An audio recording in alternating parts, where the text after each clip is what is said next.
Now in front of you will be recited hadith of the first grade student of Radatul Atfal Nurani Division, Redwan and his companions. I request you to come to the stage.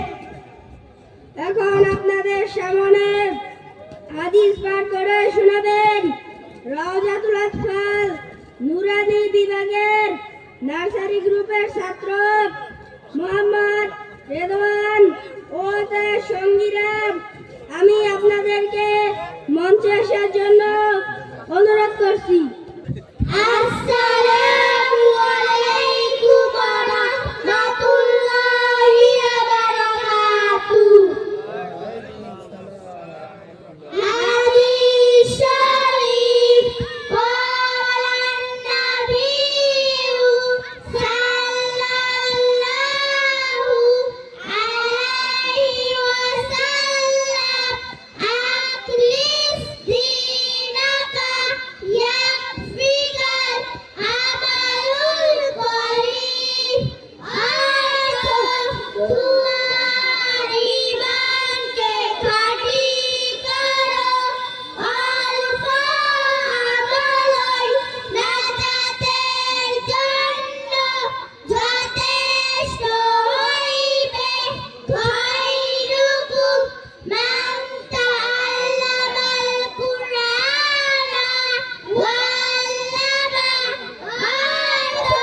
তোমাদের মধ্যে সর্বোত্তম ওই ব্যক্তি যে কুরআন হাদিস শিক্ষা দেয় এবং শিক্ষা দেয়। তালাবুল ইলমি ফারিদাতুন আলা কুল্লি শিক্ষা করা প্রত্যেক মুসলমানের উপর ফরজ।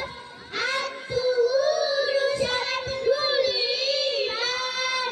পবিত্র ঈমানের অঙ্গ। মিফতাহুল জান্নাতিস সালাত। নামাজ বেহেশতের চাবি। মাশাআল্লাহ, সবাই মারহাবা বলি, আমাদের মারহাবা বলি।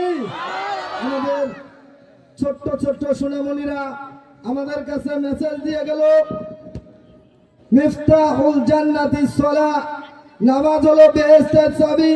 দুনিয়ার মধ্যে যে কোনো তালা খুলতে যান, চাবি ছাড়া যেমন খোলা যায় না, কোন মুসলমান জান্নাতে গেলে, জান্নাতে যাইতে চাইলে নামাজ ছাড়া কখনো জান্নাতে যাওয়া সম্ভব নয়।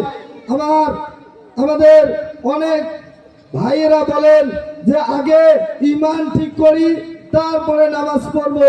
ভাই, এটা আপনার স্বপ্ন, এটা আপনার ভুল ধারণা। হাদিস শরীফে এসেছে, তারপরের হাদিসে বলেছে আউয়ালু মা ইউহাসাবু বিল আবদু ইয়াউমাল কিয়ামাতিস সালাহ।